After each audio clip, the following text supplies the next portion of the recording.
Grabe 'to. Talagang iba talagang pag-uusapan talaga 'pag, kanin talagang pag-uusapan. Sabi po dito, sa mga taong mabibigat ang trabaho, 'di puwedeng walang, rice. Sa mga taong mahirap, rice is life.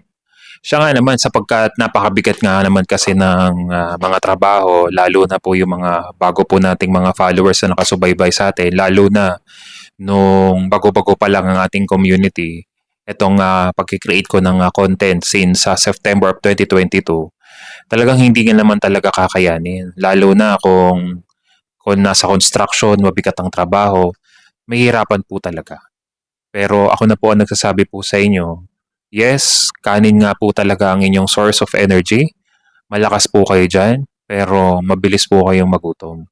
Pero kung susubukan po ninyo itong klase ng way of eating na po na meron po kami, ma-amaze po talaga kayo na hindi basta-basta babagsak ang energy level po ninyo, hindi kayo mag-shake, hindi kayo magpapawis manlalamig.